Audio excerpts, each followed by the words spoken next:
Okay, we left off the Gemara here. 2 dots? Yes.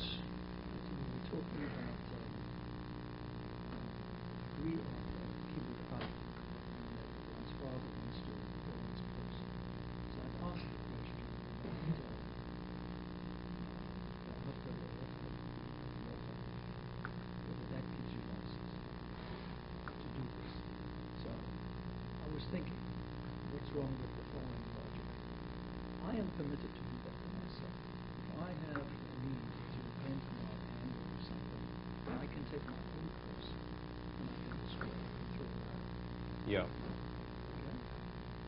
Now, if it says that you shall do for others that which you do for yourself, called the flame, why doesn't that give license to somebody else?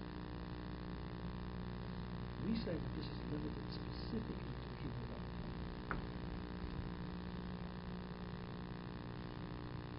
I mean, it's not simple. I mean, he said over here,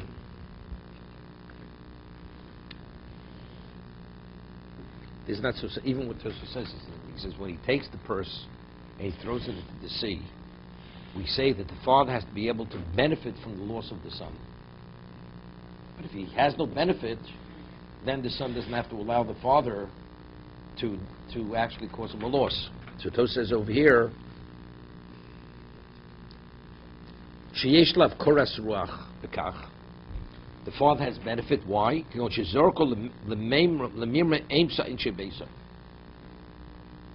He says he's doing it to discipline his family. It's not to vent anger. Venting anger, we'll see. Because I mentioned the Gemara in Shabbos. If a person does it to vent anger, it's a problem. He's doing the wrong thing to vent his anger. Because if that is the case, because you're not supposed to be angry. The ilafochi in bechino mashtach roshu dover baltashkis. He's being wasteful. If you want to take broken shards and just to vent yourself, to calm down, it's fine. But to destroy something, it's baltashkis. Would you have a right to destroy something? If a person, let's say, has food which he can't eat, and you have to discard it, you're in violation of baltashkis. What, you should overeat? Rather than discard the food? Of course not. That's not about that. It's not being wasteful where you have no one else to give the food to. So over here, if the father for no reason just wants to destroy something, he says he's a Rasha. You're not permitted to assist your father to be a Rasha? Afilu heichot shogigu. But then he says even where he's a shogeg, umashliv chamoso. He says, what about the father did the wrong thing? He did the wrong, but the father thought it was okay. He wasn't aware of baltashkis. Wasn't aware. But he's mikomo nene b'hashluchosa an mishum hochi in lachlimo. Because he's benefiting, because it makes him feel good. For whatever, even though it's something which is nonsensical. The father's doing the wrong thing. But for the son to embarrass the father, he has no right to embarrass the father. So the father is not permitted to do this. If he knows the concept of baltashkis, being wasteful, he's not permitted to do this. So the father would know, and he would want to do it. The son has a right to stop him. But if the father doesn't know, and he did it, post facto, does the son have a right to embarrass the father? To express his pain. He has no right. Because since the father factually did benefit from it, although he's in violation of baltashkis, doesn't make a difference. He's not permitted to say a word to the father.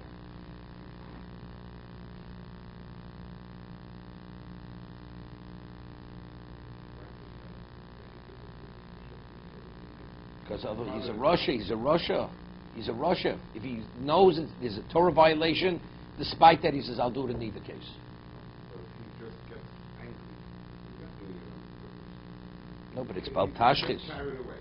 He gets angry and he's not thinking about it. So that's kind of shocking. Maybe it is shogeg. He says.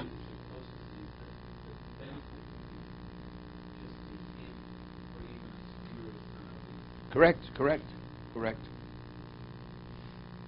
Okay, let's get back to the Gemara.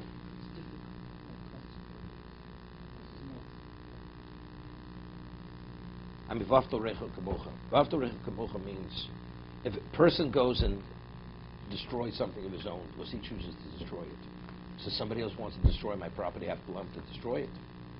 I mean, his behavior is really irresponsible behavior. It's destructive behavior. V'achta l'recha means within a concept of reason, you say v'achta l'recha l'mocha. Also, we don't say that. I mean, I'll tell a story Mr. Glick once told me. There was a certain person who went to yeshiva with Mr. Glick, the Torah Vadas. And before Pesach, he would come to Mr. Glick to help him out for Yom Tov with his wife, reminding him the story. And Mr. Glick helped him, gave him. So he says, what about money to give to charity? To tzedakah? I mean, you give tzedakah. You mean I shouldn't be able to give tzedakah? So not only did he want his needs for himself, he should give him extra money, he should be able to give out money to help others. No, the wife was there, the husband was the one who asked for it. The wife told him to keep quiet. That was the story. You understand? So, I mean, if you give charity, I shouldn't give charity, you should give me money to be able to give charity. It's not v'afta l'recha kamocha. Putting a concept on this reason. What's reasonable? Of course, only what's reasonable. So that doesn't apply to kibbutz. What's reasonable?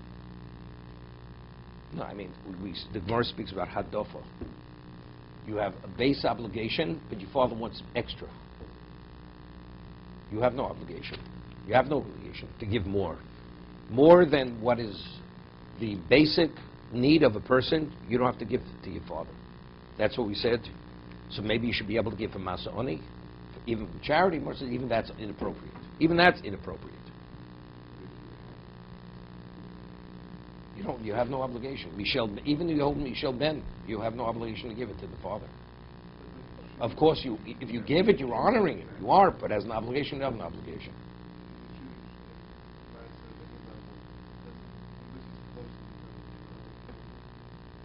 If a person can't support his father unless he gives him maser, of course, it's better to give than not to give. But he's able to give from his own proceeds, and he gives from charity to his father. So that's a disgrace. You're disgracing your father. What is he? He's not a beggar. Okay. Masli Rabbi Cheskel, the Rami Breg. Rabbi Cheskel was teaching his son Rami a Mishnah in Sanhedrin. Hanisrofim biniskolim. If there were people who were condemned to die through sreifa, and they intermingle with people who are condemned to die through stoning. So that means the connotation, the majority of those have to be stoned, and the minority are those who have to die through burning. Now, Reb Shimon is of the opinion that sreifa, dying through burning, is a more severe penalty than dying through stoning. Okay? Reb Shimon Omer Yodonu b'skilo. So he's teaching his son. So Reb Shimon says, you give him the lesser penalty, skilo, shasreifa chamura. This is what he's teaching the son the Mishnah. If the majority are meant to be stoned, and the minority are meant to die through burning, and now you're not sure who's who, so you can't impose the more severe penalty on those who are not liable for the more severe penalty. So even those who are liable for the more severe penalty receive the lesser penalty, which according to Reb Shimon is stoning. But what is it? The majority are what? Are meant to be stoned. This is the way he's teaching his son. This is the context of the Mishnah. Amalei Rav Yehuda Breg. So Rav Yehuda says to his father, his son says to him, Abba, lo tisni yehochi. The way you're teaching the Mishnah, you're not teaching it correctly. He's correcting his father. He says, lo tisni yehochi. You shouldn't teach it this way. Well, you shouldn't state it that Mayi Yisreifa Chamura. What do you tell me the reason why you have no right to give them shreifa? Because it's more severe. The way you stated the case, the majority of the people are meant to be stoned. So if the majority, go after majority. That's the reason. If it would be two people, one is stoning, one is meant to die through burning, and you're not sure, you give them both. Okay, so there you don't have majority to follow, right? So therefore you say you give the lesser penalty. But the way you stated the case where the majority is to be stoned, it's understood. You stone them and you don't give sreifa. You mean rove works? Of course you go after rove. Why does rove work Why not? Achram latos, probability. Still one person who's going to get the more severe. No, nobody's getting more severe. It's less severe. It's stoning. According to Reb Shimon, stoning is less severe than burning. Right. Okay? So I have 100 meant to be stoned, one is meant to die through burning. Right. Now, why do you stone all of them? It's less severe. That's not the reason, because probability says that this man is meant to be stoned.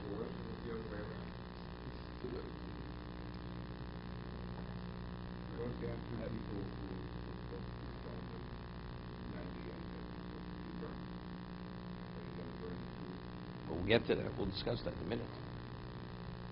Right? Elis, he says to his father, Hochi Yisnio. This is the way you should state the Mishnah. This is the way you should teach it. Now, the way you're teaching it is incorrect, but you teach it the other way. How the skolim be nisrofim. Okay? The majority, this is your case, the majority are meant to be burnt, and the minority are meant to be stoned. And according to Reb Shimon, stoning is less severe than burning. And therefore, the chiddush is that even though the majority are meant to be burned, but since factually the minority who don't deserve the more severe are going to receive the more severe, all of them receive the more lenient death penalty rather than the more severe penalty. Not about the road. Not the rope. Now, let's talk just simply. The Gemara says that you have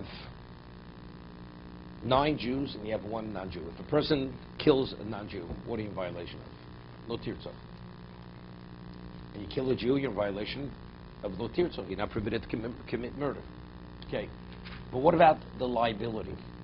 Even though you're in violation of the same law, the liability for killing a non-Jew and liability for killing a Jew is a different level of liability. A person kills a Jew, the liability is the death penalty. You kill a non-Jew, doesn't carry that liability. You violated Torah law, but it's not the death penalty. Okay? Bezdin will get nothing. And if he misbehaves, Bezdin eventually will rein in on him. Right? Now, so now you have 9 Jews and you have 1 non-Jew in a crowd. You take a stone and you throw it into the crowd. So probability, who are you going to hit with that stone? You're going to hit a Jew. And the person's forewarned before he takes the stone. Says, you realize you throw that stone, based on the principle of probability, you're probably going to kill a Jew. So normally, what do we say? Rove determines. So when you threw that stone, Rove says you're going to kill a Jew. And you don't know who the person killed. After it's unknown, you can't identify who the Jew was, who the non-Jew was. But 9 of the 10 are Jews. Do you put the man to death? So we had a Gemara in Sanhedrin, we had a Gemara, there's a Gemara in Ksubis. Gemara says no. Because we say, Kol kavur kamertza mertzadam. Right? It's similar to the case of you have 10 butcher shops, 9 are kosher, 1 is not kosher. You purchase meat in one of the stores, the shops, and you're not sure which shop you bought to purchase the meat. Even though probability is if you find the meat in the street and you have a question from which store did the meat come from, so probability tells us, we say called the parsh minuva parsh, that the probability is it was purchased, that meat came from a kosher source. 9 to 10. What about if you were in the store itself and you don't recall in which store did you purchase the meat? That's called kol kavur kamertza mertzadami. Because your question begins in the location of where that non-kosher store was. It's one of the non-kosher stores. And since that non-kosher store could be identified, except you don't know which store you were in, we don't follow the principle of Rove. It's based on a pasuk. Kol kavur kamertza mertza. We don't follow road. You don't follow Rove. Even though there's probability says right. one way, Torah says you don't follow probability. Okay? That's kol kavur kamertza mertzadami. So they ask, so over here, you have 10 people, you can't identify which is the Jew, which is the non-Jew. 9 of them are Jews, 1 is a non-Jew. So over there, the Gemara says, the reason why you don't kill the person, although he's forewarned for throwing the stone for committing murder, because that's called kol kavur kamertza mertzadami. Kol kavur kamertza mertzadami.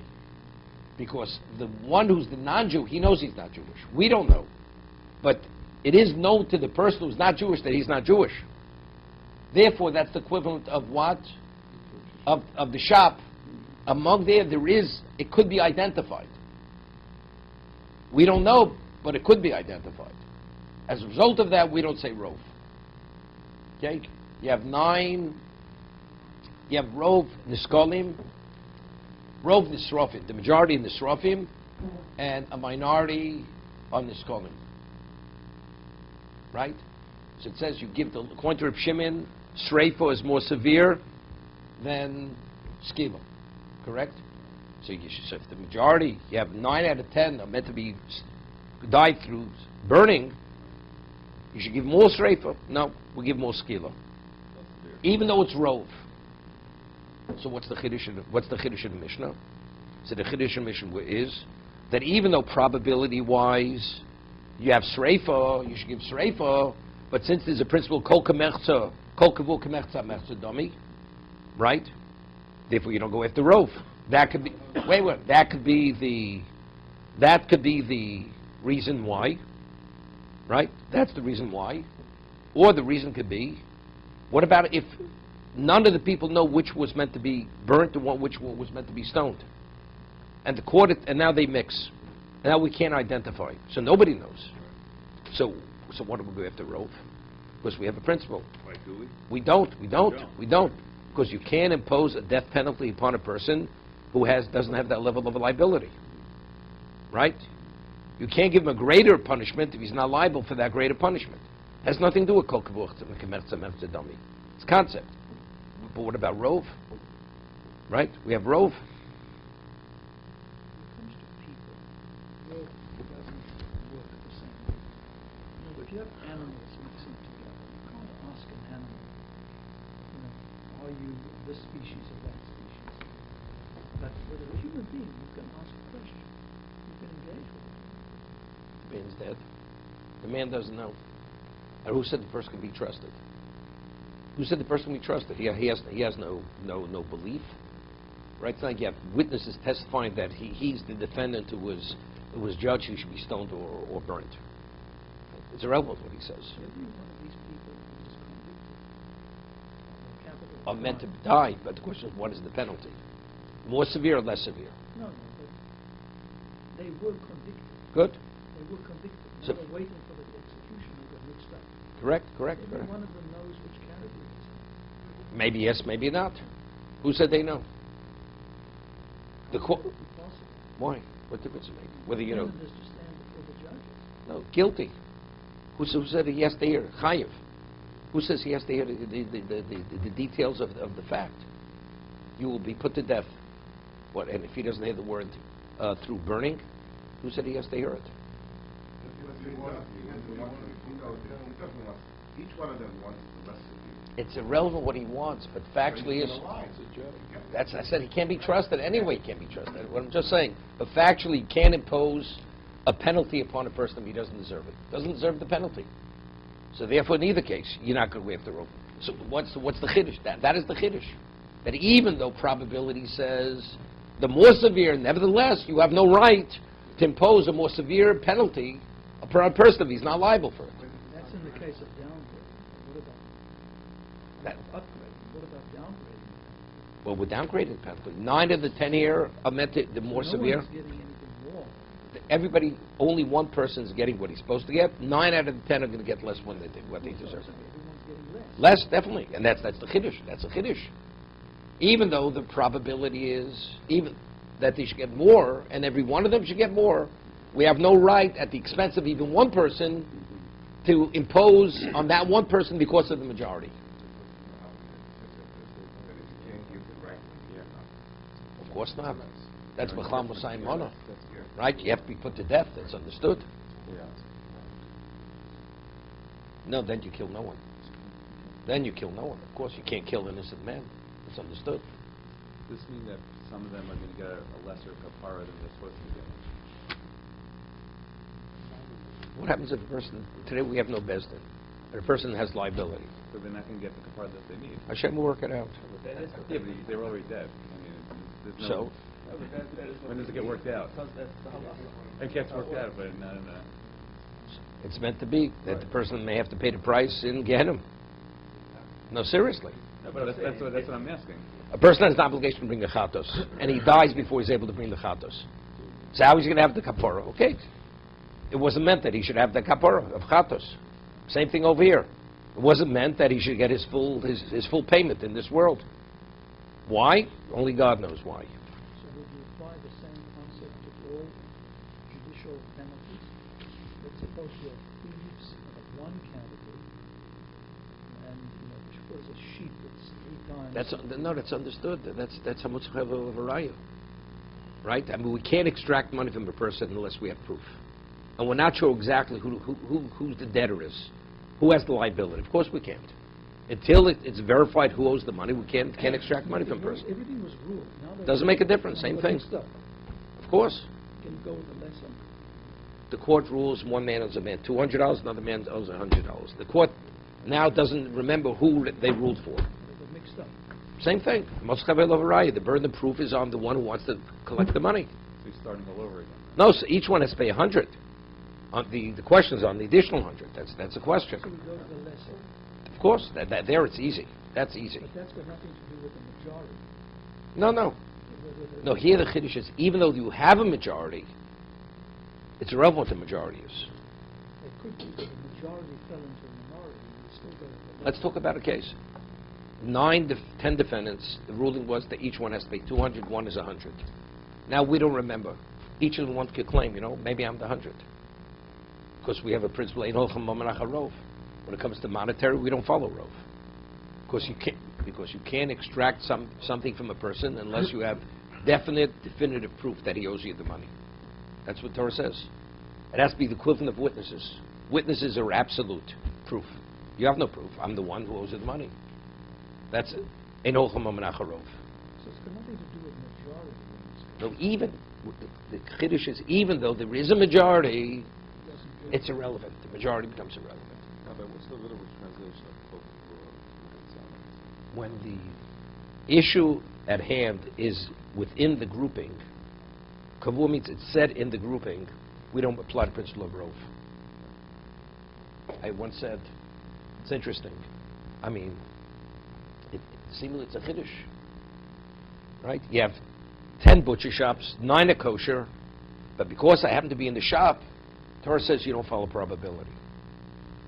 It's a chiddush, right? Because probability would say it's kosher. So what I said, no. Probability is a chiddush. You have a question. Is this laced with poison or not? Probably it's not. Are you going to eat it?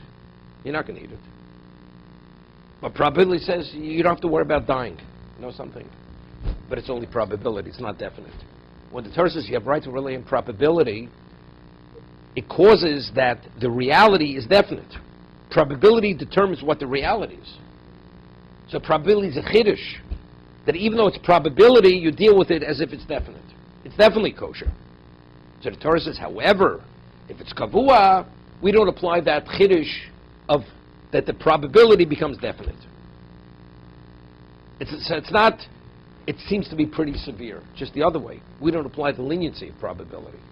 It goes the other way. Okay.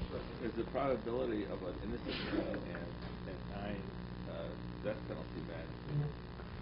What's the chiddush there? I mean, is there a chiddush there? And why I mean, you're not going to put an innocent man to death. Why not? Why not? Why not? If the rule of rove applies. Because factually, you have no right to take an innocent man's life. How can you put an innocent man to death? So how do you put an innocent? Why is there a chiddush then with the 9 straight and 1? No, that's exactly. That's what it's telling us. That since Sreifa is more chamor, then you're giving a man a penalty that he doesn't deserve. You have no right to.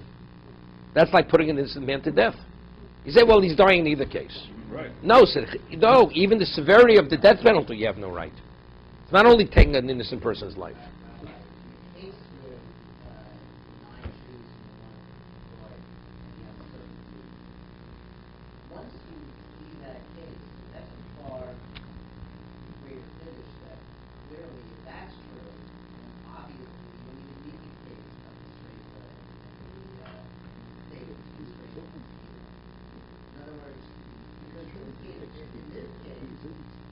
Personally, there is a difference. No, you could say the other way. He's being put to death in either case. So And if it'll be a little more severe, he's dying in either case. There may not be a liability because you killed a non-Jew. Right? Okay, let's go further. So he's correcting his father. He's saying to his father, Father, the way you're teaching the Mishnah, it's incorrect. It should be stated the other way, that the majority was Sreifa and the minority were Niskolim. Okay? So the father says to the son, Rabbi Cheskel says to his son, Amalei hochi im seifa. So let's read the conclusion of the Mishnah. The Chacham omrim yodonu b'sreifa. The Chachamim say that you put him to death with burning, because the Chacham of the opinion, Sreifa is what? Is the lesser. Shaskila chamura. Why do you give Sreifa and not Skila? Because Skila is chamura. So you have the same question. The question you asked me on the beginning. My area, the Skila chamura. What do you tell me the reason why you give Skila? Is because you don't give Skila because it's more severe. That was your point originally. Here, because the majority of the Srafim, are you going to give the majority Skila with the majority on the Srafim? So it's the exact same question you asked me on the opening statement. According to Reb Shimon, Amalei, so on that he says to his father, Asum Rabbanan hu dekamri lu Reb Shimon. The Chachamim speaking to Reb Shimon. The Ka'amrit Sreifa Chamura lo Skila Chamura. They're saying no, it's not on the majority. They're only bringing this point out. That you're saying that you give the Sreifa rather than Skila, it's incorrect because we disagree. Because Skila is more severe than Sreifa. Okay? So listen to this. So Shmuel is overhearing this dialogue between the father and son. The son is correcting the father, responding to this. And the son says to the father, Father, you're not teaching it correctly. You made a mistake. Amalei Rabbi Yehuda, Amalei Shmuel Rabbi Yehuda, Shinino. So Rabbi Yehuda says, Shmuel says to Rabbi Yehuda, sharp one. You know? He has a pretty sharp mind and sharp tongue. Lo temelei lavu chochi. That's not the way you speak to your father. It's not appropriate, respectful to speak to your father in such a manner. Detanya. This is in public? No, this is between the two of them. He's giving him a little mussar over here, or he's instructing him what proper behavior is. Tanya, Hari Shoya, Oviv, over al divrei Torah. Person's father is transgressing something. Torah law. Al Yomalo, Abba Vartal Dibri Torah. You said, Father, you violated the Torah. To say it that way, that's disrespectful. El Omalo Abba Kachkosa Torah. You say to your father, this is what's written in the Torah. So Mara says, Kachkosa Torah, Tsurikum Atzarale. So even though it's not a disrespect, but you're causing him pain by presenting it in such a direct manner. It's written in Torah that pork is not kosher. So what are you telling your father? He just finished eating the cheeseburger, right? Basar b'cholov, or nevela, not kosher meat. He says it says in the Torah nevela is not kosher. He didn't say you were in violation, but he's causing him pain because now the father realizing he did the wrong thing. Now he's going to be pained. Yeah, it's not saying because it's a disrespect. You can't cause your father undue pain. No, he didn't know the halacha now by making aware of the halacha, by saying, the veil is not kosher. Unritually slaughtered meat is not kosher.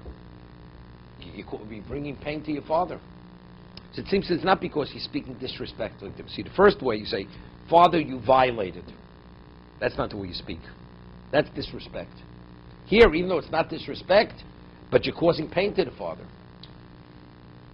Like we said earlier with Dama ben Nesina.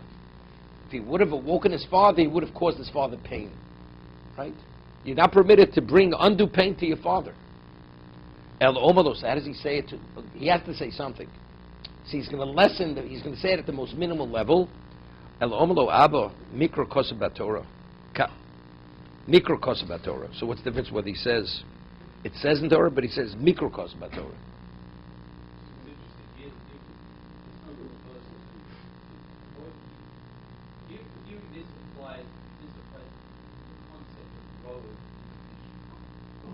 No, he's explaining like this.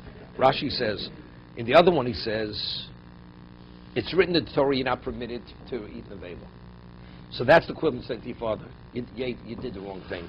Mikra means he quotes the pasuk. He just Doesn't say you. see the way the Chofetz Chaim cites it in Chofetz Chaim regarding Lashon Hara. If you see your father speaking Lashon Hara, you say to your father, "Let's study the pasuk together." So it's in the context of studying. So now the father will come to the realization through studying with him.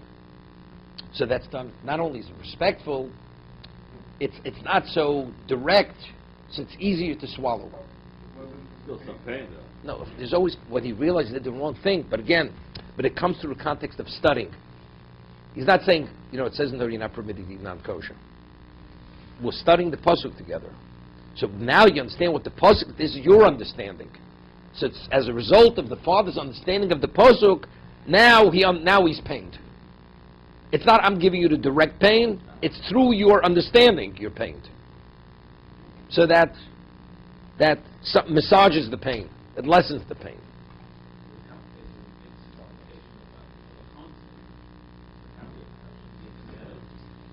Who, Rabbi Yehuda? No. It wasn't that he was just the basis for the ruling he thought was one thing and it was really another thing. It's like saying, the way you're saying it doesn't make any sense. Right? Yeah. He should have gone through, presented the whole concept.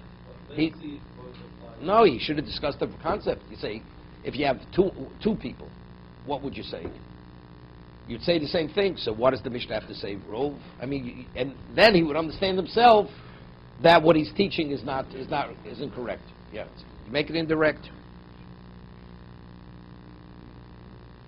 So in the end, who was right? The father or the son? No, the son was wrong. Right. Shmuel is reprimanding Rabbi Yehuda. Was going to speak that No, the son was right. The son was right. The son was right.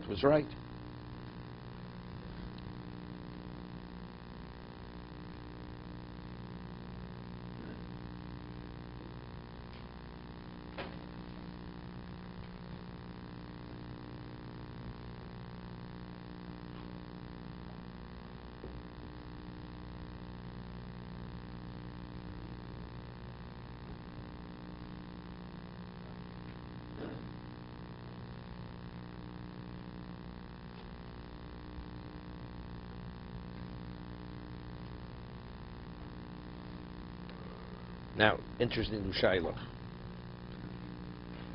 Abba Ome Hashkini Mayim. Father says, I'd like a glass of water. Water to drink. Mitzvah lasos. And the son has a mitzvah incumbent on him at the same moment. So Rashi says, what's the mitzvah? Likvar sames o lavoya.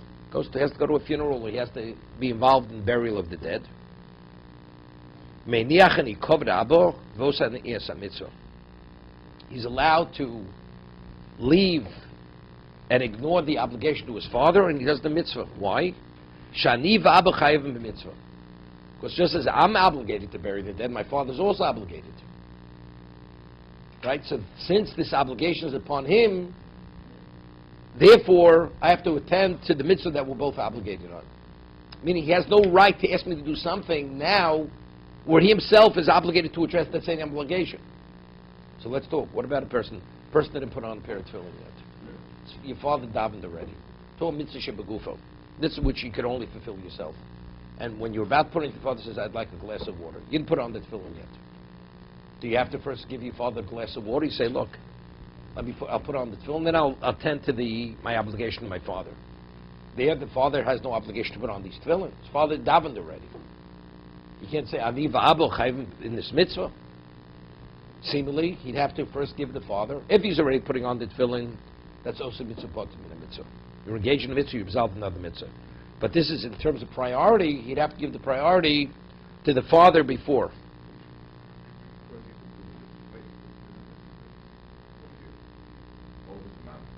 Mitzvah veris. Right? We will continue.